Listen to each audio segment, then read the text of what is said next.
Should the average person go on a low FODMAP diet? Why would you? So as we've discussed in the past, a low FODMAP diet is not nutritionally complete. You are going to be missing out on important vitamins, minerals, and phytochemicals. Hypnotherapy sounds crazy, but in my opinion, it actually has a lot of value. And that's a great topic for the introduction of today's podcast. We're talking about IBS today. In general, we're going to go through what is IBS, what are the causes, the background of it, how did it come around. In particular, IBS stands for Irritable Bowel Syndrome. So if it's related to your gastrointestinal sensitivities and things along those lines, stay tuned. We're going to be talking all about those type of areas and specifically the treatments that are available for it. And more in particularly, the wacky treatments that don't work and the people who are trying to take your money. So that'd be a really great conversation to have. Max, do you have any questions before we start off jumping into things straight into it? Yeah, for sure. Look, I know this is I'm probably asking a bit too much of a crazy question starting out, but I am really curious about this overall. And always when I'm curious about something, I want to ask it straight away. So, because hypnotherapy is one of those things where you hear about it, especially from a Western medicine point of view, and you go, what are you on about? Like, go back to go do some witchcraft, go over there, do some spells and voodoo in your little corner. But it's looking like there's a whole bunch of evidence to show that it's produces positive outcomes. What are your thoughts about it overall? Yeah. It's one of those really cool things where we're taking it more from the Eastern and alternative medicine space where it's actually really useful. But again, it really depends on who's actually administering it. Have they gone through some level of traditional training, or is it kind of just your bloke who's come straight out of naturopathy school and claims he's a hypnotherapist guru that can solve all your problems? It's one of those things of like, okay, what are in particular, I think it can be useful to assess reviews for the actual practitioner themselves, because often if they're bad at hypnotherapy, they're probably going to get some bad reviews. Then again, highly variable. I think it really does depend on the situation and the circumstance. And we'll jump into that a little bit later for specifically related to IBS and irritable bowel syndrome, things along those lines. For sure. Just quickly, that's good a tangent as to, I heard of someone speaking about Eastern medicine versus Western medicine. It would have been a couple of months ago now. And they said essentially the only difference is that Eastern medicine, you just can't prove through double-blind RCTs or, any sort of study or literature, because that's what Western medicine basically is. That's the definition of Western medicine, is just science-based and evidence-based practices. And if we try something that's from Eastern medicine, such as the hypnotherapy, or if they had a herbal tea that worked really well, then it suddenly becomes Western medicine because it gets proven through studies that it works. So I think there's a good little distinguisher there between that, there's a reason why things stay in Eastern medicine is because it can't be proven through science. There's absolutely truth to that 100%. However, I think a lot of the Eastern medicine in general have kind of stayed around because it tends to work either for placebo or not for placebo. Because it's a continuing treatment that has, of course, been popularized by a certain type of or subset of population. And I like to think of exactly what you mentioned, similar to bodybuilders. So there's two camps of bodybuilders for people who aren't aware. There's your science-based kind of lifters, and then you've got your bro-based lifters. The bro-based ones you can think of like just throwing weight around, like not a care in the world, like grunting everywhere, kind of that's the stereotype for that one. And you get your science-based lifter who's a massive nerd, hasn't even touched a weight because he believes in time under tension or something like this, and the most optimal form and things like that. And then you kind of got the middle ground. You don't often come across either one or the other, but it's really interesting to me because I find that the bros tend to be more science-based than they actually believe, in the sense of, hey, if I do this thing and then I grow more muscle, that means I'll continue to do it, without realizing that that's the exact scientific process that we're using. It's just on an anecdotal scale versus the science-based lifters who will be doing that on a broader scale with randomized controlled trials. But look, it's such an interesting debate where it's like, I think you're more similar to each other than you should realize, and then dabbling into both aspects can provide the best outcome, because often the science don't actually push hard enough to stimulate adequate muscle hypertrophy in the first place. So definitely an interesting area. Max, do you have any opinions on that one? Oh, look, definitely. I have so many opinions on that one, naturally. But yeah, no, you're 100% right. And it just comes down to that everyone has the same goal at the end of the day anyway. Everyone wants to get bigger and stronger and look better. And if that's what you truly want, you shouldn't really worry about being in whatever camp or allocating yourself to some sort of demographic or group of people. You should just try to do the best you can. And it's not surprising that after decades of trial and experimentation, the bro group has figured out some things, because of course they would. Of course you're going to naturally figure out roughly correct answers here and there as to what sort of food you should eat or what sort of exercises and ways you should train. That makes sense if you do something for long enough, and the science just ends up confirming it. So yeah, you're 100% right. They're not that far away from each other, and there'll be studies coming out that confirm things they do that are good. Studies coming out, denying it or disproving it, and that's all good and fun. But yeah, completely agree. Never want to sit firmly in one camp, in my opinion. But nonetheless, yeah, sorry. 100%. And it's speaking of sitting in one camp very firmly, I actually sit in the IBS camp myself. No, I'm actually joking. I don't sit in that camp. That'd be a lie. Do you sit with all the other IBS people on the toilet together? Oh, of course, all the time. We have like our kumbaya, my lord, and kind of the circle going. IBS stands for Irritable Bowel Syndrome. Please don't get it confused with IBD, which is inflammatory bowel disease, which is a whole separate thing that we may cover in a later topic, but that's a little bit more nuanced and even more gray than IBS already is, and that's already a gray area of treatment and management. So IBS is a debilitating condition characterized with recurring symptoms of lower abdominal pain and discomfort, bloating and or altered bowel habits ranging from diarrhea to constipation to a mixture of both, which can be very tricky to treat. Generally, IBS is caused by a variety of potential mechanisms. We kind of have a couple theories about what actually brings it on in the first place. Sometimes people go throughout their entire lives, get perfectly fine, no worries at all. They have a trip to Bali, get Bali belly, come back, and they've got permanent IBS. And it's one of those things that, well, how did this happen? This is very strange. There's currently no single clear number one, this is exactly the cause. It's just this specific thing just there. It seems to be that IBS is characterized and diagnosed upon its symptoms.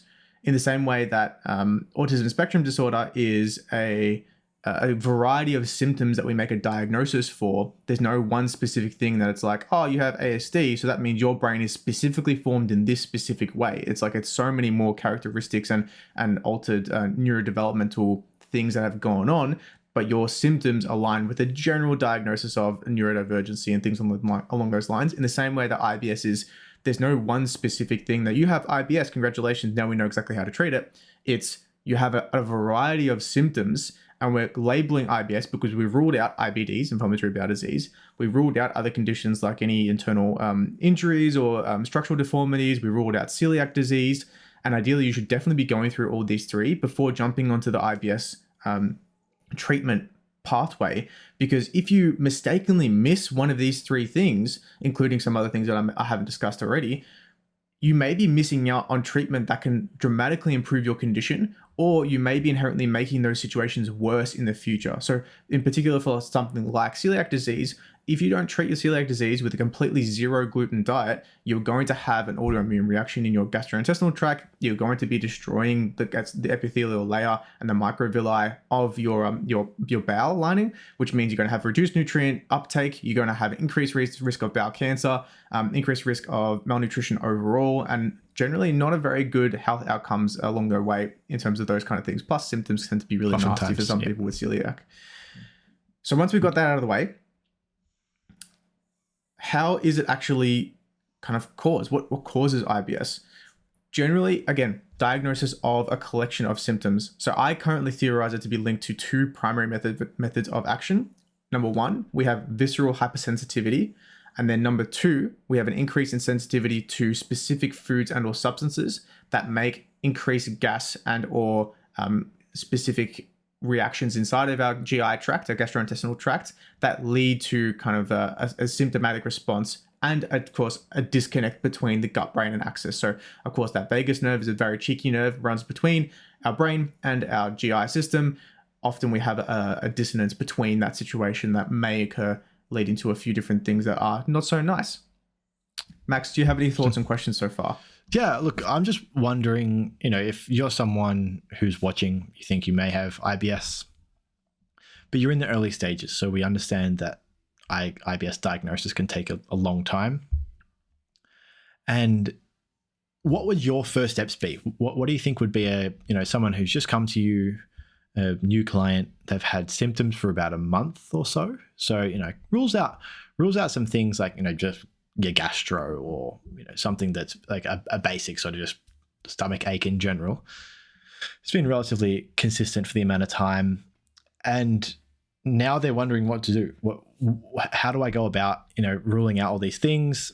What's the expected timeline? Because boy, I don't want to have this IBS for ages. I actually want to get treated. So can we fasten up, and ramp up all the ruling outs, please? Yeah, absolutely. And ideally, we're not going to rule in anything that's too detrimental to your life and quality of life. It's more so, how do we get you the treatment as fast as possible?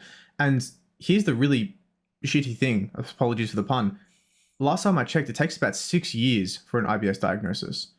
That is a long time. That's 6 years of trying to go and see your doctor, trying to go and see potentially some other alternative medicine individuals along the way for them to kind of eventually land on the IBS pathway. And I'm actually worried now that we're jumping too quickly onto the IBS diagnosis, where it's gone the opposite direction, where it's like, oh yeah, cool. IBS is so common, being very, very common, to the point where most people know someone with irritable bowel syndrome or some type of gastrointestinal insensitivity or sensitivities. If we're diagnosing it too quickly, as in your doctor in particular, we may be missing a lot of potential areas and a lot of potential conditions that may actually be the root cause of the situation. And then you may come to me for additional treatment, which we'll be discussing later in this podcast.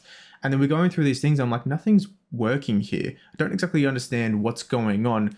Maybe we need to do additional investigations. And that makes the whole process even more difficult, because going through this treatment with a dietitian, this takes time and effort, a lot of mental effort as well. It's one of those things of, you don't want to be doing unnecessary treatment if you can avoid it, and getting a diagnosis and ensuring that you have ruled out entire pathways or potential conditions is really important in this situation. So if I'm passing someone on the street, they say, hey Matt, I think I got IBS. How do I actually confirm that it is IBS? Cool, great question. Absolutely. I need you to go to your doctor and specifically ask, hey, that exact question. I think I have IBS. What do I need to rule out to actually confirm that I do? And then they should go through the celiac, inflammatory bowel disease, ulcerative colitis, Crohn's disease, things along those lines, a bleed in the GI tract, structural deformities, again, a small intestinal bacteria overgrowth called also SIBO. Things along those lines should be definitely ruled out before an IBS diagnosis is hit. The IBS should be the last thing that we've tried everything before that. Now you have IBS, cool. Now you come see a dietitian, because we are the main priority point for treating this actual condition. And it's one of those really amazing things that we actually do have a really good success rate, which we'll talk about moving forward. Okay. Does that answer your question so far? Yeah, no, it absolutely does. And thanks for answering it so thoroughly. I guess my question will be, now that I'm sitting here in the consult with you, I'm not going to go to the doctors just yet. I'll go straight after this, don't worry. But what can we start doing now? Like what can I start eating or changing about my life so that I'm at least trying to reduce my symptoms somehow? Like, is there anything I can do today, right now, to help things along at all? Or am I stuck for the next 6 years? Guys, quick ad break. We are currently taking on clients. Click the first link in the description to explore more. Back to it. It's really tricky. That's a really great question. There are definitely things we can do.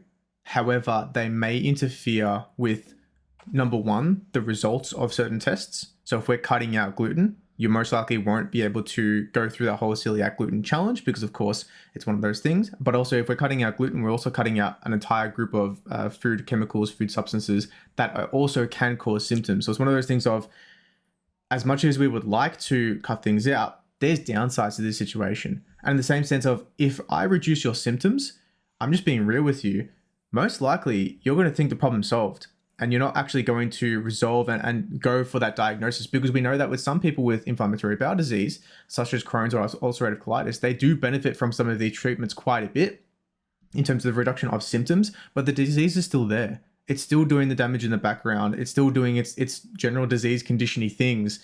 It's not fixed by you seeing me, only the symptoms are reduced.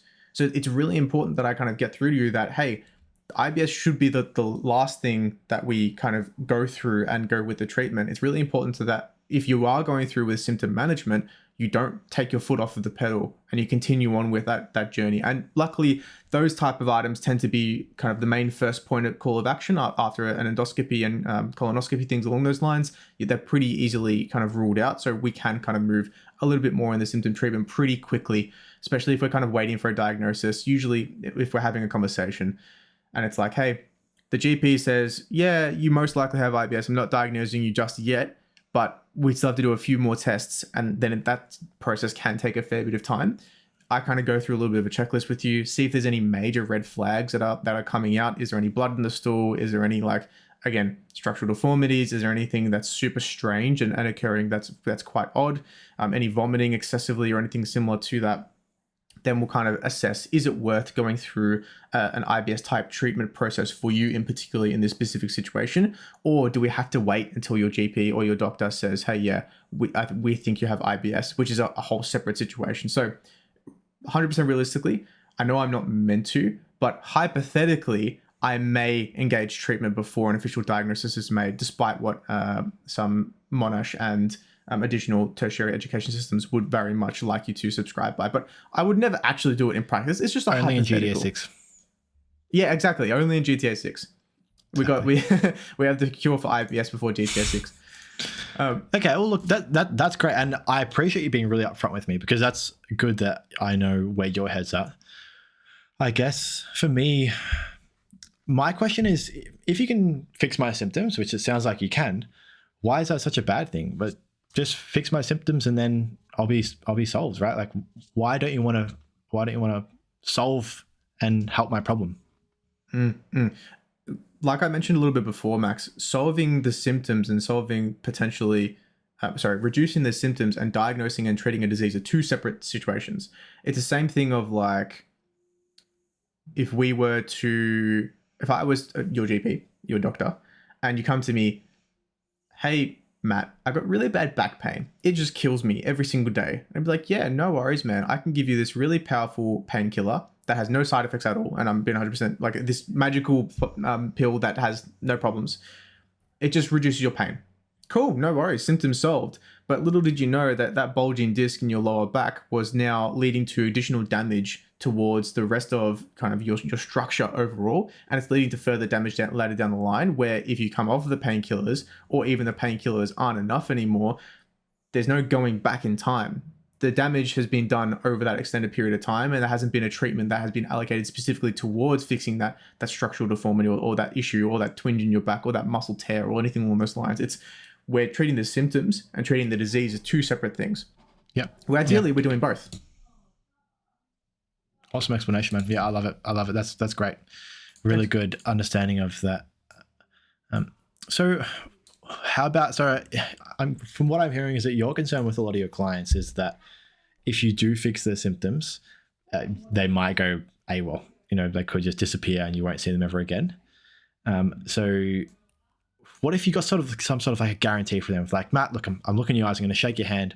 I will be back. I'm going to get this problem solved, but I really hate the symptoms I have now. Can you please help me out with the symptoms now? And I promise I'm going to stick around and we'll get to the bottom of this.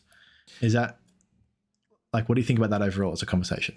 Yeah, look, I'm client driven. If you decide that you specifically want this for your medical pathway and you're aware of the consequences of not potentially having a diagnosis, but you just want symptom alleviation, look, it's your decision. It's your life. I just want to make sure that you're equipped with all the choices and all the information available to make the correct choice for your specific situation. Like, of course, if you're looking to engage in this treatment, I'm not going to say, hey, no, I think it's not going to be good for you because of XYZ and I'm not going to treat you. It's not my decision to make. Like, as long as we weigh up the pros and cons and you're specifically aware of that, and you put the weight of that situation on your own shoulders, then sure, let's go through that pathway together. And additionally, I'll be able to keep an eye out for some red flags along the way if something really happens, and making sure that specifically that you're going along that treatment route and getting those diagnoses if they're there, because they're not often there, but it's making sure that the really bad stuff isn't occurring behind the scenes. Yeah, for sure. Cool. Yeah, I love it. And so what happens, after we have gone through that plethora of tests and several years have gone by, or at least several months have gone by to rule out all those other diseases, and we have been diagnosed with IBS, what's the first course of action from there? Because in my opinion, we've already would have, by proxy of going through all those other tests, we would have been able to actually rule out a little bit of stuff and gather quite a lot of information from that. And I can see you nodding your head, so I'm guessing you agree in the sense that, once we're doing those gluten tolerance tests and other variety of tests, because we can track our symptoms whilst we're changing our eating intake, we should be able to gather some more information from there. So my question to you is, what's your first course of action, also understanding the data that we've previously gathered over the last year or so? Yeah, that's a really great question, Max. Really great question. We need to understand what causes IBS and potentially the theorized mechanisms behind it. So jumping back to the visceral hypersensitivity, that's just a fancy way of saying an increased sensitivity of your viscera, your internal organs. Some people have the ability to feel their heart palpitating sometimes. Some people have a hypersensitivity of if they have even the slightest movement in gas or movement of matter through their GI system, it leads to they can feel that. It's a thing. It's an increase in the ability to feel what's going on inside of us more than the other standard kind of neurotypical person. We find that people with neurodivergence have this a lot more than potentially your neurotypical individual. This can lead to our body's reduced ability to regulate signals between our gut and our brain. It's one of those things of, hey, cheeky vagus nerve, chop it out if you can. That's a joke. Please don't chop out your vagus nerve. The other potential one, that's a current main theorized mechanism, is an increase in sensitivity to specific food substances. And that's generally where the dietitian part of this consultation comes into account. So this can lead to increased internal gas production, which can lead to bloating and or pain, which is usually the kind of symptom that I will be looking for if I'm looking to treat through one of the main treatment methods that we usually go through.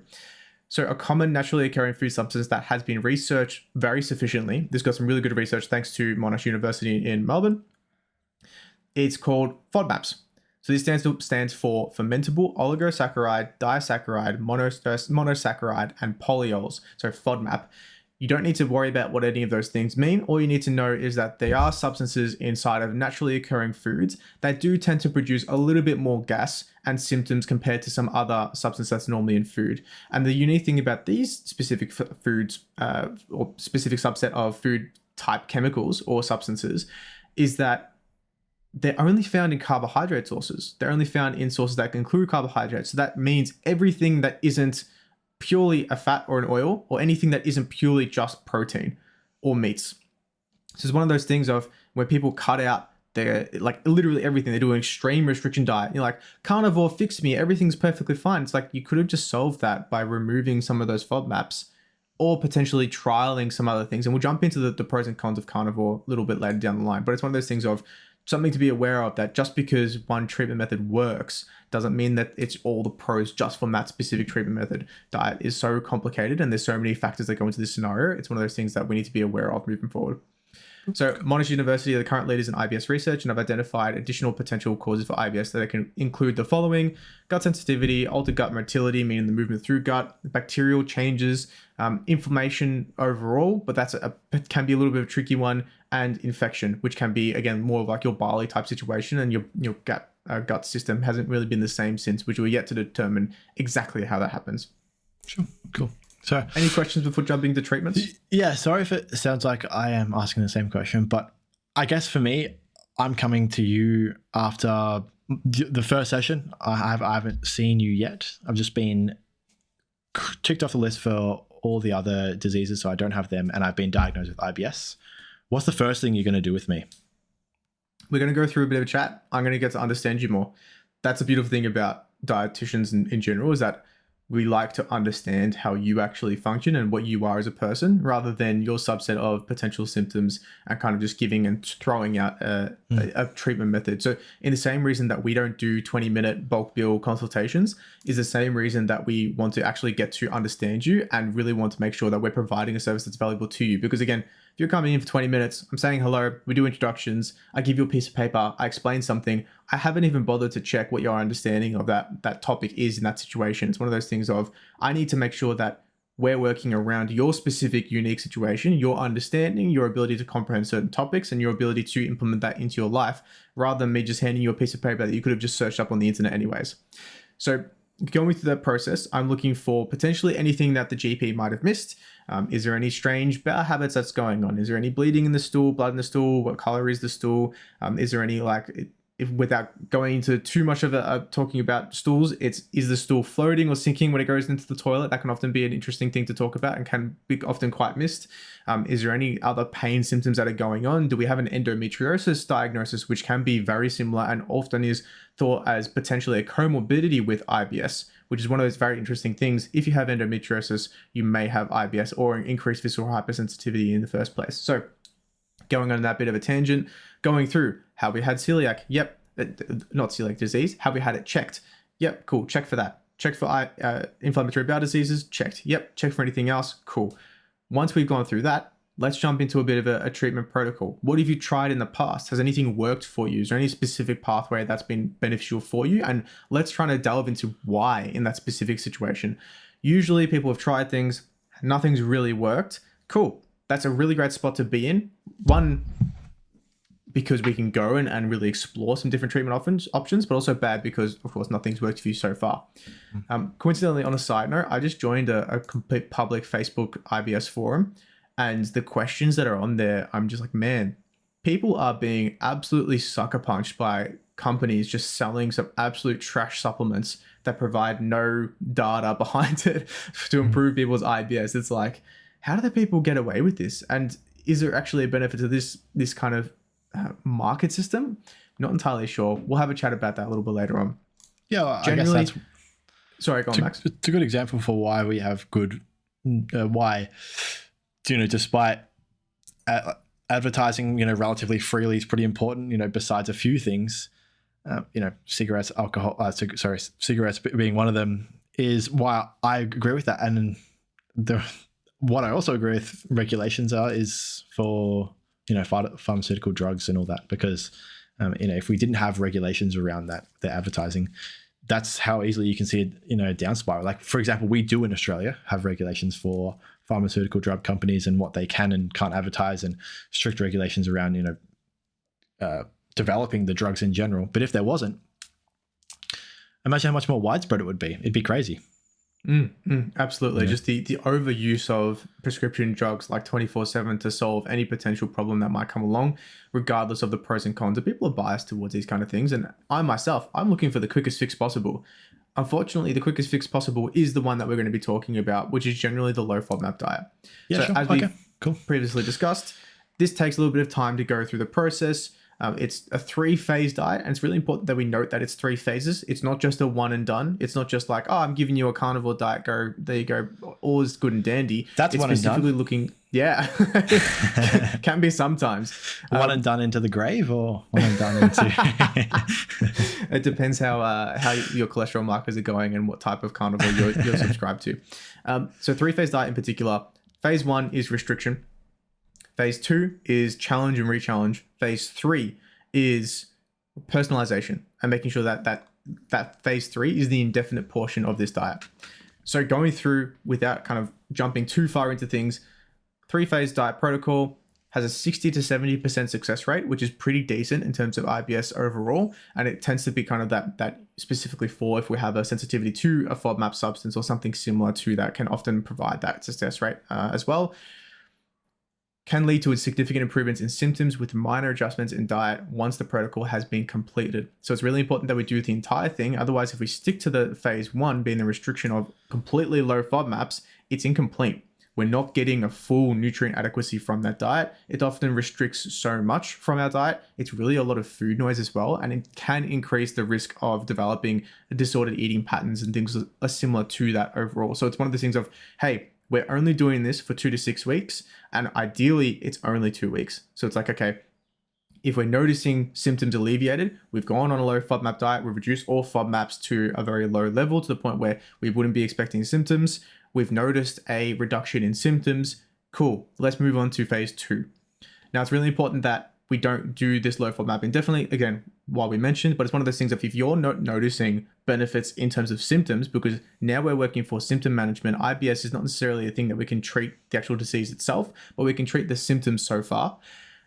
if you're not seeing a benefit in symptoms, there's no benefit and potentially a massive detriment to actually going along with a low FODMAP diet just for the sake of things. Why would you? It doesn't make sense to me why you will continue with that just for the sake of seeing how it goes. It's the definition of insanity. Doing the same thing over and over again, expecting something else to change.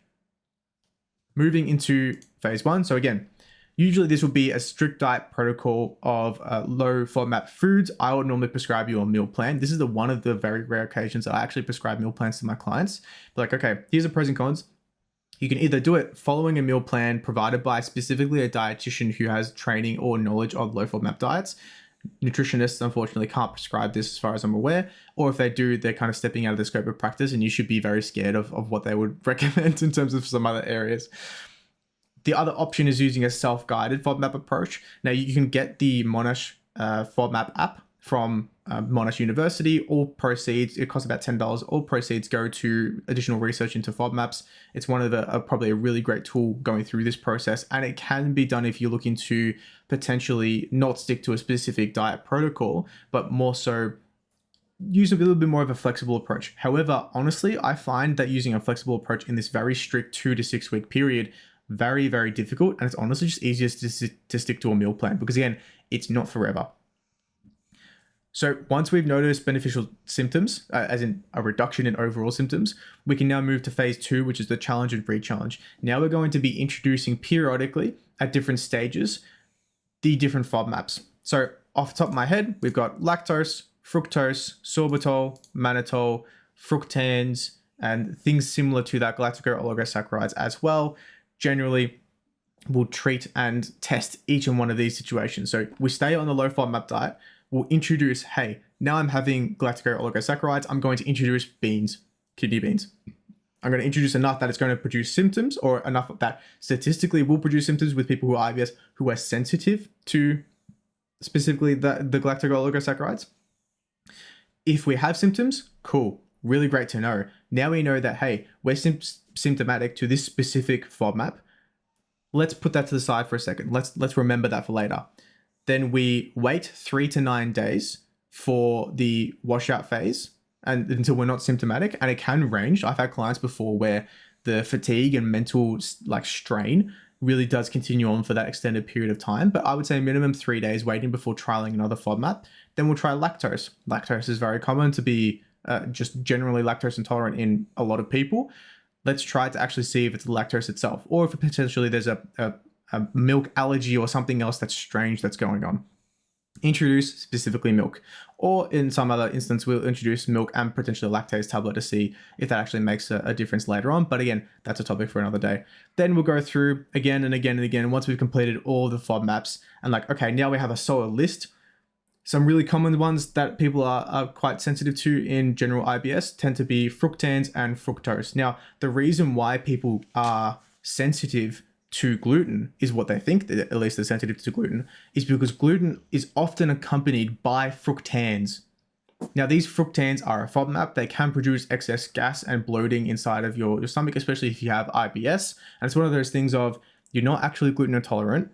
Generally, it's one of those things where we don't actually know if it exists, non-celiac gluten sensitivity. And really, we're just looking to identify, are you actually sensitive to gluten itself, which is very, very, very rare, to the point where I've never heard of it, or are you celiac, or are you sensitive to fructans?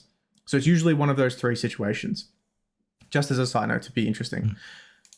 Once we've gone through and tested all of those things, then we'll move on to phase 3, which is personalization. Max, do you have any questions about phase 2 being the challenge and re-challenge phase? I don't, but I have a question. Go on. This is a bit left field, but I think this could be a good clip question, to be fair. If you're just the average person, should the average person go on a low FODMAP diet? Why would you? So as we've discussed in the past, a low FODMAP diet is not nutritionally complete. You are going to be missing out on important vitamins, minerals, and phytochemicals. Going on a low FODMAP diet is not going to improve some other aspect of your health. There's no data associated with that unless you specifically have IBS. Now, it may be worth trialing specific FODMAPs to see if you are sensitive to some things on a lower grade that isn't diagnosable by IBS standards. But if you're just looking to improve your overall health, why would you do a low FODMAP diet? Because it's trendy. I would like to think it's trendy because people have IBS and they're using the low FODMAP diet as a treatment plan, but I don't think it should be trendy in the same like sake of the Mediterranean diet, where it's actually going to be promoting of other health outcomes. Like, as far as I'm aware, it's either neutral or negative. It's one of those things. Just a quick ad break. We're now currently taking clients by the link in the description or via our website. Back to it. Awesome. No, I don't have any questions. That was really, really well explained, and that's kind of right up my alley, to be honest. All this phase 1, phase 2, phase 3 stuff works so well with my brain. Meal plans, my heart goes out to them. So, no, not any questions. You explained that really well. And hopefully, look, I'll be honest, this is much more of a highbrow podcast than what we usually do, where the language we're using is more intense and where we're really, this is jam-packed with information. So we very well may do another one at some point, depending on how the reception of this one is. But yeah, it's been awesome so far. Let's get stuck into phase 3. Beautiful. Just before we jump into phase 3, so I've misspoken already. I'm not sure if the keen-eared viewer might have picked that up. Kidney beans are high in galacto-oligosaccharides. However, in brackets GOS, however, they're also high in fructans. See, that's so fun. If we're introducing kidney beans as the main test for GOS, but we're also sensitive at the same time to fructans, that's not an isolated test. So ideally, if we're testing GOS, we'll be using things like 30 hazelnuts or 20 almonds or 20 Brazil nuts or 1 full cup of chickpeas or half a cup of butter beans. So they're specifically high in GOS only. What's so funny about Butterbean? Matthew, do we ever experience when foods have multiple FODMAPs in them? So the kidney beans, you were just saying that the red kidney beans has 2.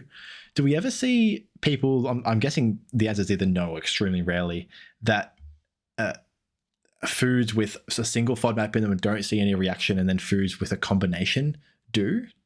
Like, so for example, if you ate, let's say bananas had some sort of FODMAP in them and an apricot had another FODMAP in it, and you combine the banana and apricot, is it possible there'd be a reaction, or that just never happens?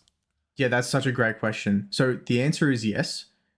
We can see that sometimes in isolation, things are okay. And often it's not an on or an off switch. So with these types of foods, like specifically how I've mentioned the 30 hazelnuts, so we've got to eat a lot of hazelnuts to get the red level of galacto-oligosaccharides.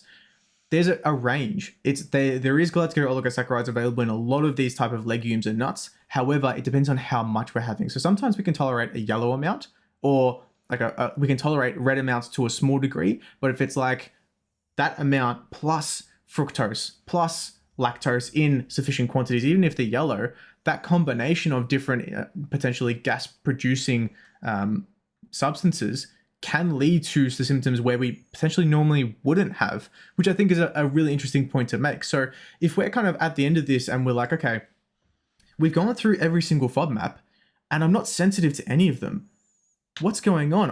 I had improvements in symptoms on the low FODMAP diet. I'm like, okay, I would sit down and let's test in combination if there's potential for sensitivities to occur, because that would be really great information to know, because now we have a really good availability of pretty much all foods. However, in combination with other foods, that's when we need to be a little bit more cautious, a little bit more aware. And I may have skipped over it before. The reason why these FODMAPs produce additional gas is generally because bacteria love them. The bacteria are able to go through and digest them, and they produce gas as a byproduct of their metabolism. Now, this isn't anything necessarily bad about these bacteria, and we'll touch on later on the topic of bacteria in general in the GI system.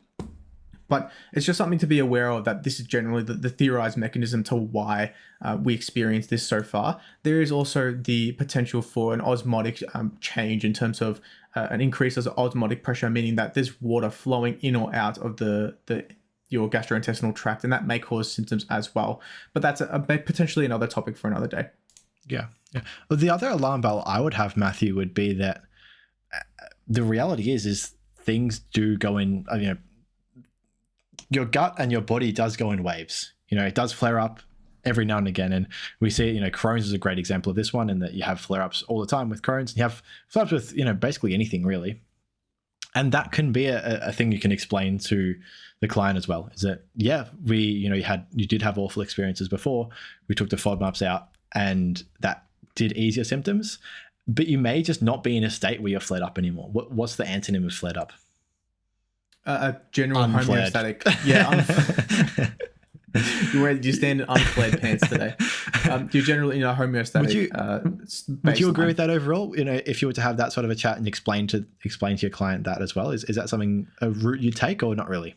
Absolutely. It's something that we talk about along with this process of, hey, IBS is not just the physical changes that occur in your gut. It's potentially influenced dramatically by stress and anxiety. So again, that disconnect and that dissonance between your gut and your brain, that gut-brain axis, if that's overactive and that's potentially additionally sensitive because you are stressed and there's additional stimuli that's going on in your life, there is a higher potential that you're going to be sensitive to the same level of a FODMAP that you normally are fine with. So on a standard day, I'm relaxing, I'm on a beach in the Bahamas, no stress at all, having my pineapple cocktail with a whole range of FODMAPs, perfectly fine. But man, if I have my pineapple cocktail while I'm at work, one, I don't really recommend drinking alcohol at work, but two, that's a stressful environment for most people. So your ability to be sensitive to those specific FODMAPs has now increased. Your sensitivity to those specific situations have increased. So it's important to acknowledge that it's not just a one or the other, physical or mental, it's a combination of both.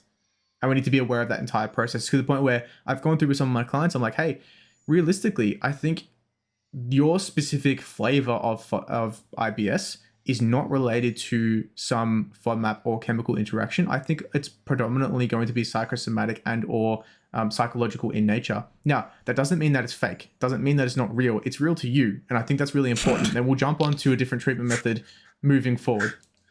Yeah, no, that's true. That's true. I 100% agree with everything you just said. Matthew, we did get extremely sidetracked. We are on phase 3 at the moment.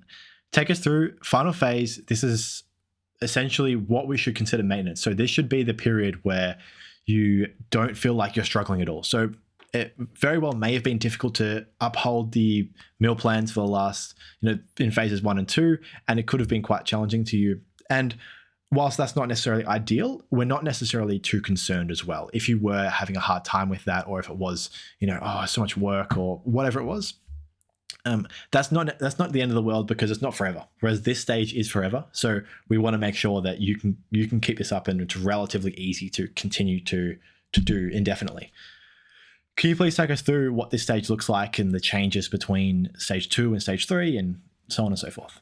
Absolutely. And that was a really great introduction. And 100%, this should be a personalized stage that works for you with your life. So phase 3 out of 3 of the FODMAP diet is personalization. This is an indefinite, meaning that you're going to continue this on for as long as you would like to reduce your symptoms. Most of the time, that's pretty much forever for most people. So it's important to enter stage 3. And unless you want to call in sick.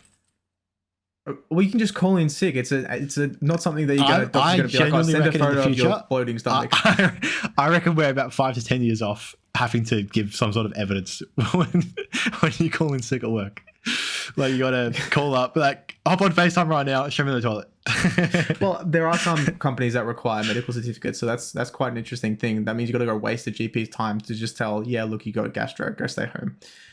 Phase 3 of 3, it's important to stick with not only phase 1, meaning that you move to the phase 3, as a low FODMAP diet is not nutritionally complete and is inferior to a wide and balanced diet, often inadequate in multiple vitamins, minerals, and phytochemicals.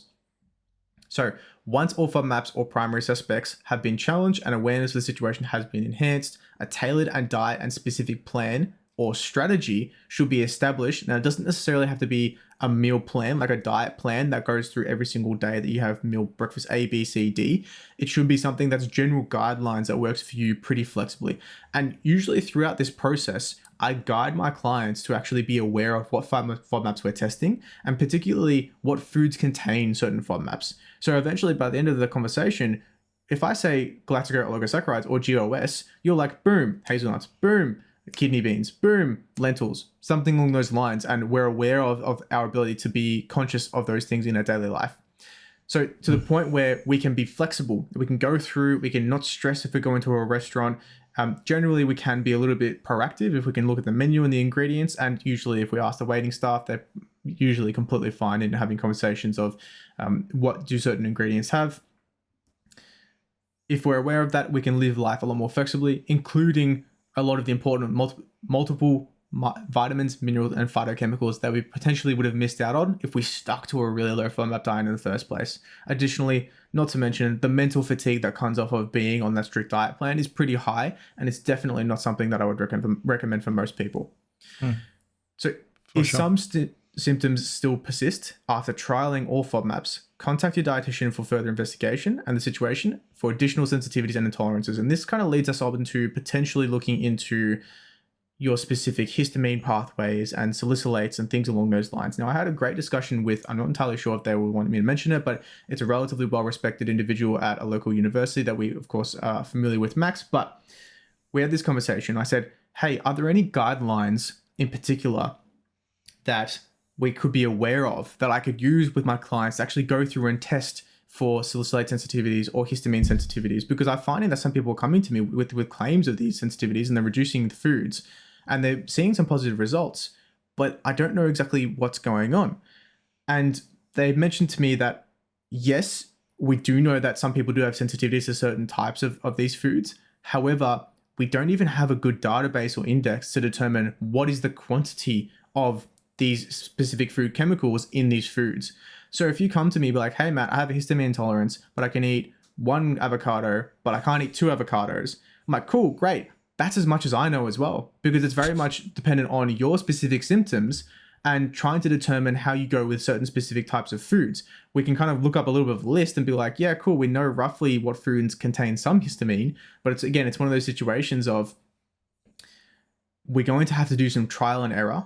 We're going to have to do some dietary approaches and some testing to actually determine which foods and in what quantities you are sensitive to. Now, often this is much more of an easy approach in terms of just going through your daily life, taking a really good note and writing down, hey, if I have symptoms, this is exactly the foods that I've had and the exact ingredients, and not specifically in just the meal prior, but the last 24 hours. Because these things can build up onto each other, especially for things like histamines and salicylates, where it's not just a FODMAP situation where it's usually within the last 9 or so hours.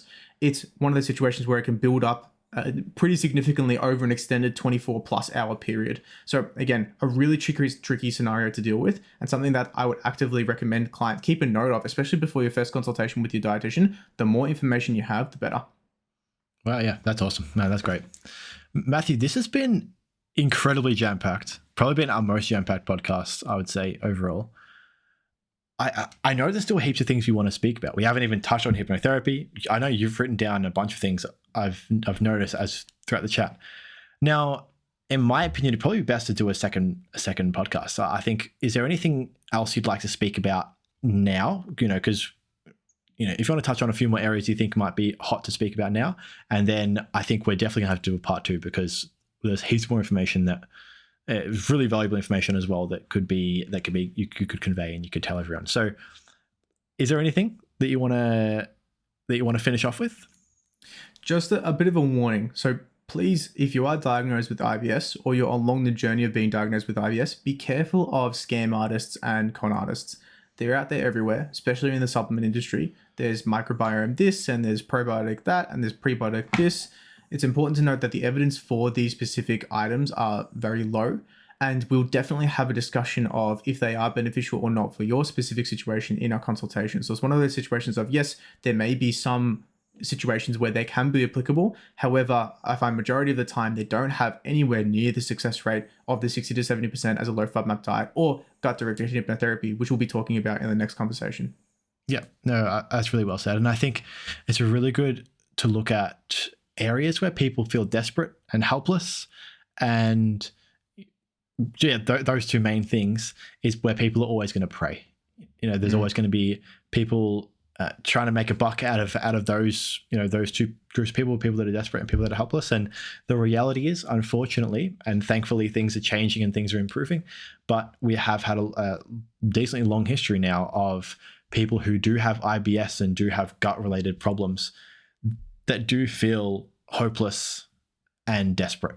and so they'll turn to, they might turn away from Western medicine medical system, or might turn to other alternate therapies, and that's where people will unfortunately prey on them and take more money than maybe what they need to. Yeah, absolutely. And it's a long process. There's been prior history of medical gaslighting to a certain degree, especially with something that some doctors don't even believe IBS exists. It's one of those things of, well, how can you prove something exists if it's a subset of symptoms? It's related to how the person perceives them. So it's one of those situations of, please do shop around. Not every doctor's the same, and ensure that you're getting seen and your opinions and thoughts and your worries are specifically being heard and addressed. Fantastic. Matthew, thanks for your knowledge and expertise. I definitely learned a few things, that's for sure. And I really look forward to part 2, because this was kind of the intro, wasn't it? And then part 2, I feel like we're going to get a bit wacky, aren't we? Talk about hypnotherapy. We're definitely a lot of frequently asked questions, stuff, how to actually kind of go through the rest of it. Yeah, 100%. Thank you so much for listening, everyone. Stay tuned for part 2. Peace. Thank you so much for listening to the R.E.A.L Health and Nutrition podcast. The sponsor of today's show is you. You support the show by listening and using our services of dietitian consultations and performance coaching. We offer in-depth one-on-one consultations to help you achieve your health and performance goals. Any random bloke online can give you a generic meal plan, where we here at R.E.A.L work collaboratively with you to reach your goals, making you feel heard and including you in your journey's planning. Our service offers tailored advice and can accompany meal plans and or realistic nutrition strategies, which can be booked via our website, www.recoveryexerciseandlifestyle.com. That's www.recoveryexerciseandlifestyle.com. Just a quick disclaimer, this podcast is for education, information, and general entertainment purposes only, and does not constitute the practice of medical nutrition therapy or healthcare of any discipline. The content discussed in this podcast is not intended to be a substitute of professional medical advice, diagnosis, or treatment. Please review our terms of use via our website. Thank you so much, everyone. Have a great day.